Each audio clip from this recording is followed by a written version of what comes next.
शन्नो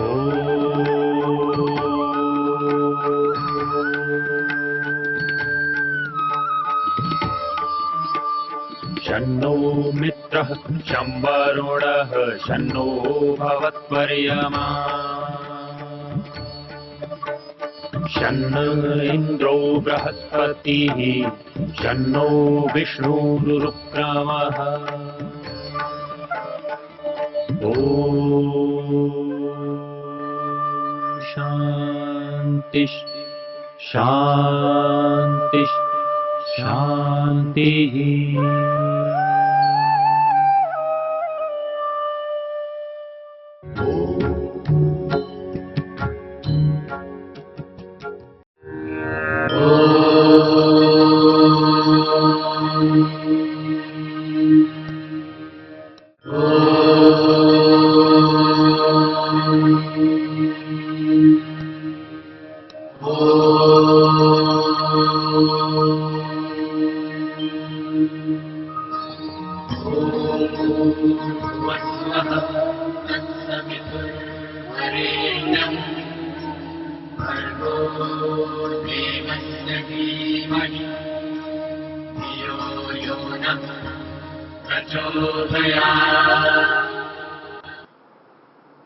आगे परीक्षा समय दोस्तों से बचने हेतु कहना कि मुझे कुछ नहीं आता। यदि हमने ये कह दिया मेरे को ये पता है, ये सवाल पता है, इसका उत्तर पता है, तो साथी क्या करेगा कि मेरे को भी बता दो।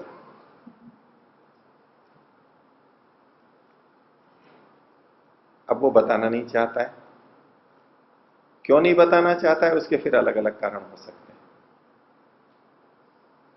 पर वो बताना नहीं चाहता है और उसको कह दिया कि मुझे कुछ नहीं आता या ये नहीं आता, तो ये असत्य है। क्योंकि वो जानता तो है, आता तो है वो प्रश्न, लेकिन बोल देता है। झूठ तो है ही। ऐसे में क्या करेंगे वो अभी आगे विचार करते हैं। पहले ये सोचते हैं कि ये क्यों नहीं बताना चाहता, कि इस प्रश्न का उत्तर मैंने मेहनत करके दिया, कहीं ये पुस्तक देखी, कहीं वहां लेने गया होगा, कहीं पुस्तकालय में देखा होगा, एकदम नहीं मिला होगा, तो मेहनत करके लिया, समय लगा इतना, और दूसरे को मैं बताऊंगा तो उसको तो यूं कहीं मिल जाएगा। इतनी मेहनत से मैंने लिया और उसको दूंगा तो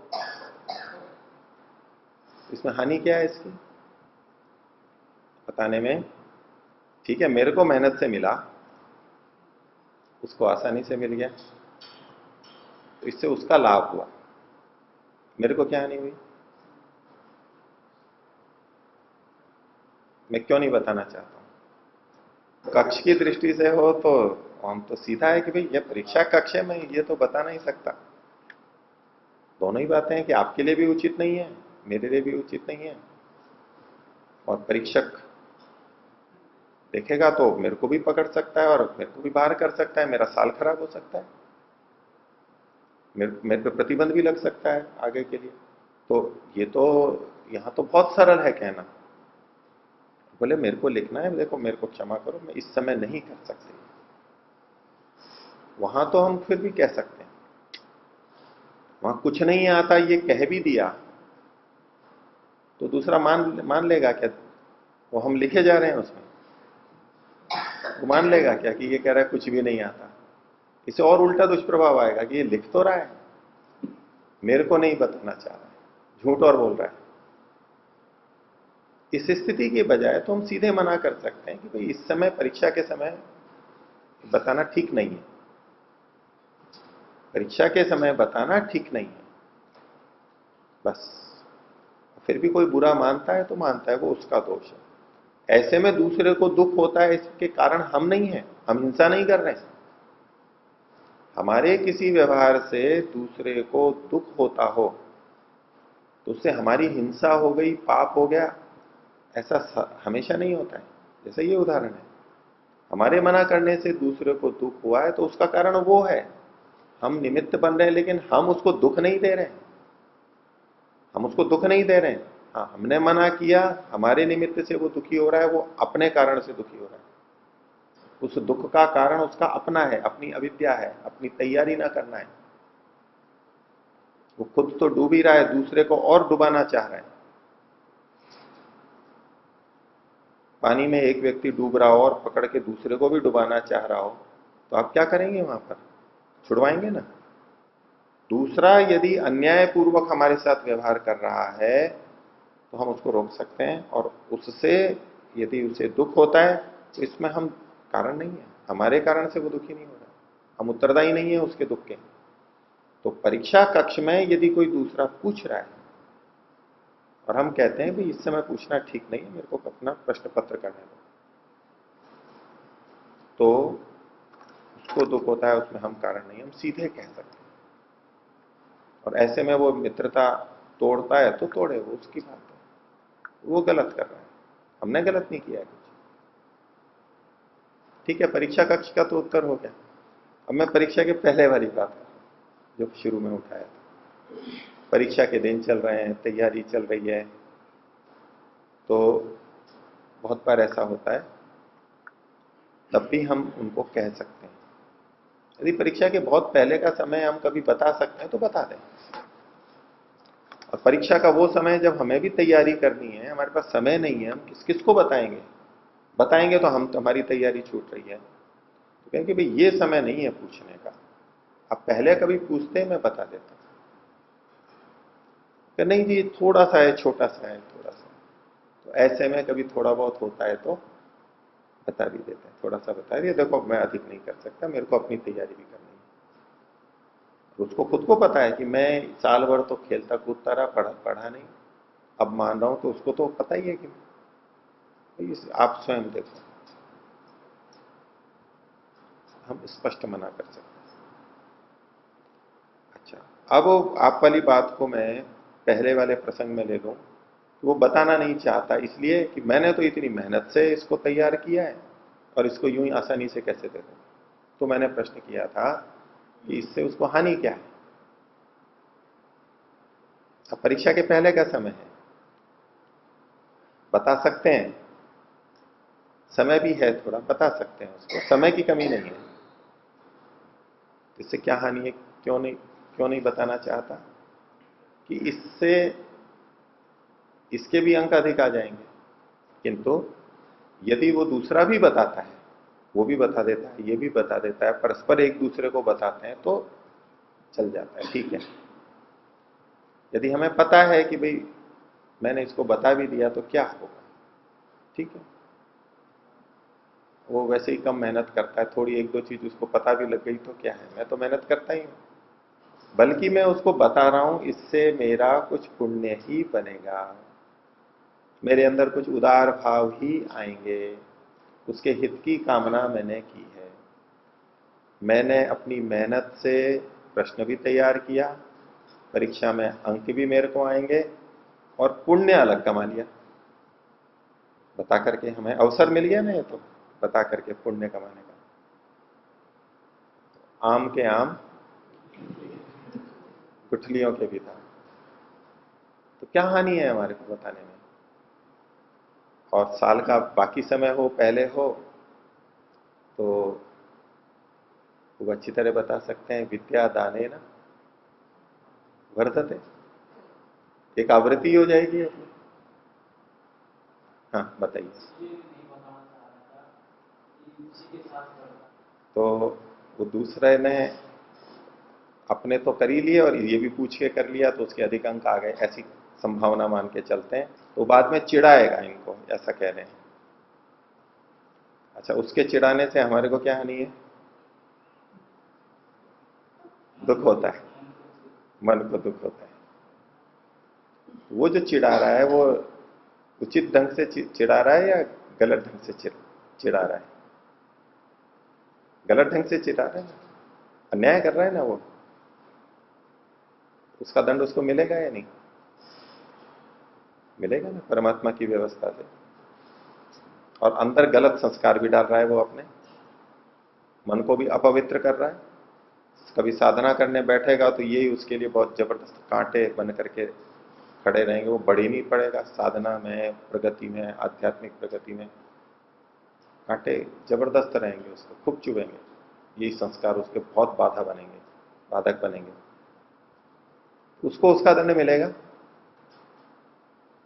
और हमारे प्रति उसने अन्याय किया है, हमारे को चिढ़ाया, परेशान किया, ठीक है, हमारे को दुख हुआ, तो उससे हमारी सहन शक्ति बढ़ेगी। ये तो छोटा सा चिढ़ाना है। दुनिया में कैसे कैसे चिढ़ाने वाले मिल सकते हैं, परेशान करने वाले मिल सकते हैं, आक्षेप लगाने वाले मिल सकते हैं, सच्चे झूठे कैसे भी। महर्षि दयानंद को देखिए, आरोप कोई कम लगाए क्या? उनको लगाते हैं। तो हमें बड़ा बनना है, उसकी हमारी तैयारी चल रही है। हम सहन शक्ति पैदा कर लेंगे। और यदि हमारे साथ अन्याय भी हुआ है तो उसकी पूर्ति, क्षतिपूर्ति परमात्मा करेगा। तो घाटा कहां है हमारे को? घाटा कहां है हमारे को बताओ? दूसरे ने चिढ़ाया, हमारे को क्या घाटा हुआ?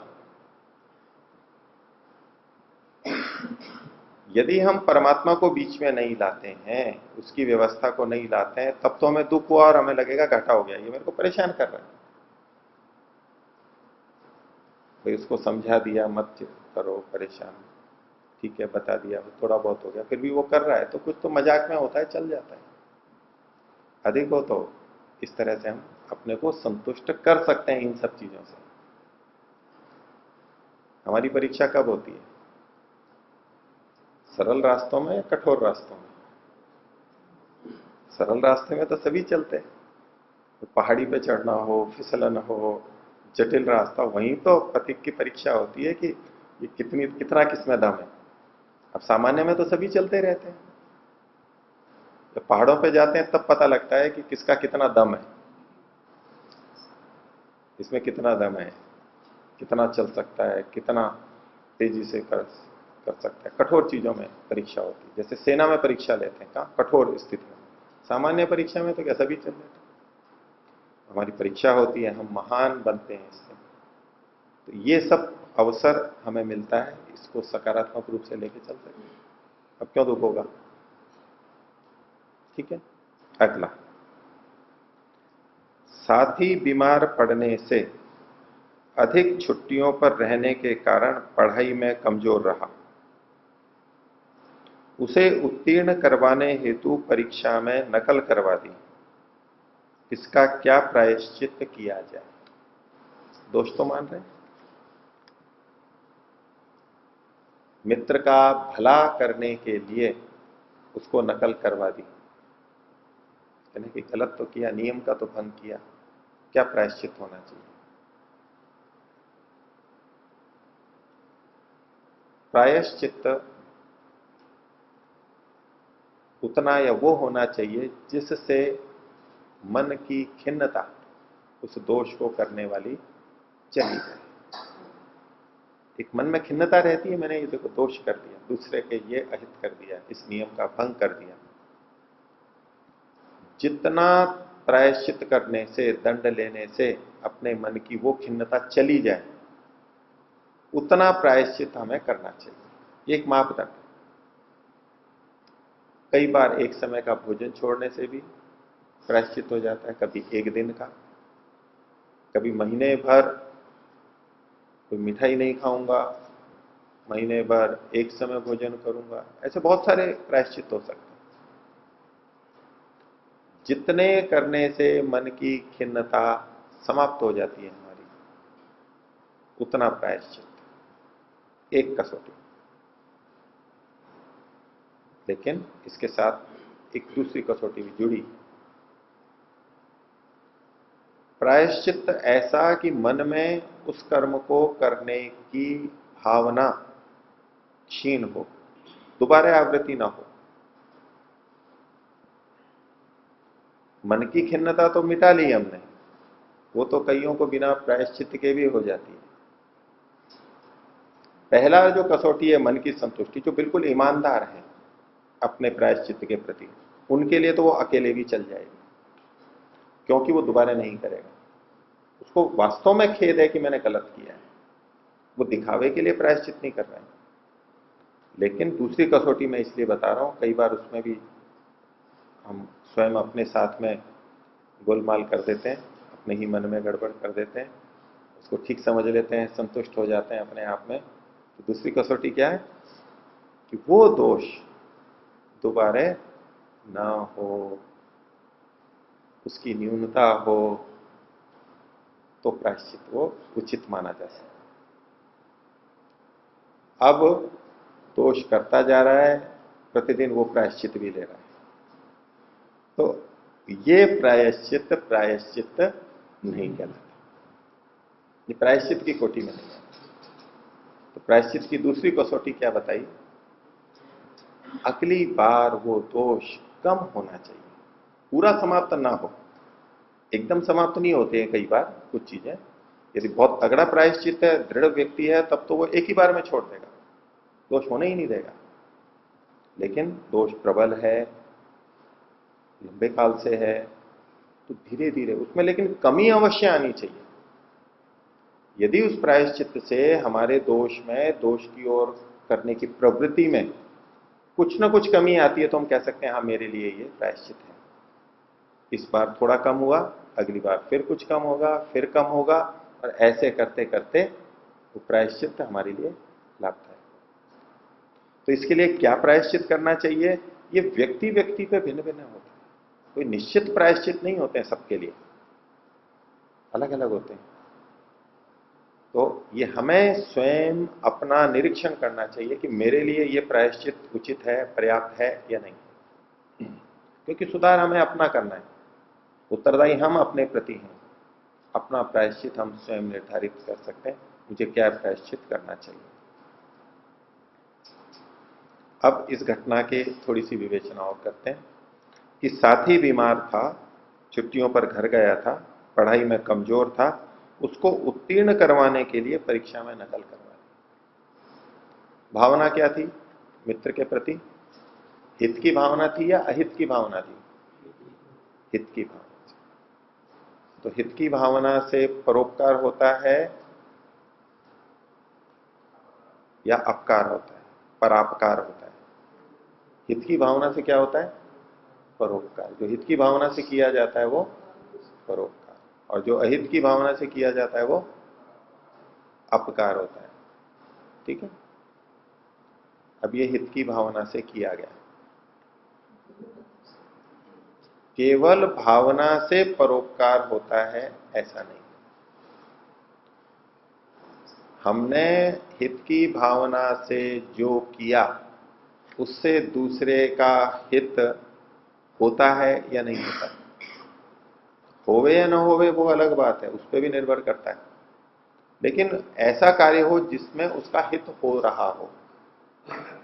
तो इसने मित्र का हित ही देखा। क्या हित देखा? वो परीक्षा में उत्तीर्ण हो गया, उससे क्या होगा? माता पिता की डांट नहीं लगेगी, अगली कक्षा में चला जाएगा, नौकरी में सहायता मिलेगी, इत्यादि इत्यादि। लेकिन साथी की कमजोरी तो रही गई ना। साथी की जो कमजोरी थी उसको उत्तीर्ण तो करवा दिया, लेकिन उसकी कमजोरी तो दूर नहीं हुई। अन्यायपूर्वक हमने उसको सहयोग प्रदान किया। हम चाहते तो परीक्षा के पहले कुछ करना कर सकते हैं, लेकिन परीक्षा में ये करना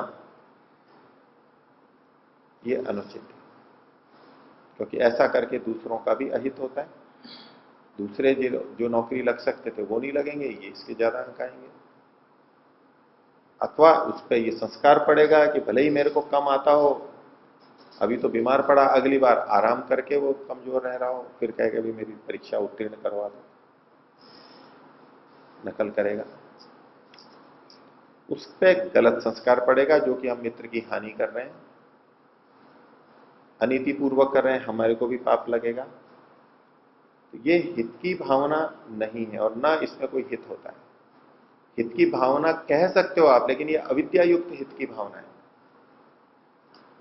ये सोची समझी हित की भावना नहीं है, इसमें अविद्या है, इसमें मूर्खता है, अविवेक है। जो हित नहीं है उसको हमने हित समझ लिया है और हम उसको कर रहे हैं। तो ऐसी स्थितियों से हमें बचना चाहिए। वास्तविक मित्र वो होता है जो मित्र की ठीक हित, उसके ठीक ठीक वास्तविकता को करता है, उसके उचित हित को साधता है, उन्नत बनाता है। इस तरह के तरीके हित की कोटि में नहीं आते। इस तरह के और बहुत सारे उदाहरण देख सकते हैं।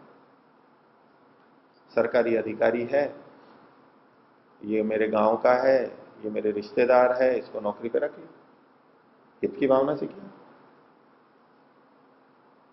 ऐसे ही अपने अपने लोगों को रख लिया, दूसरे अधिकारी ने अपने भी लोगों को रख दिया।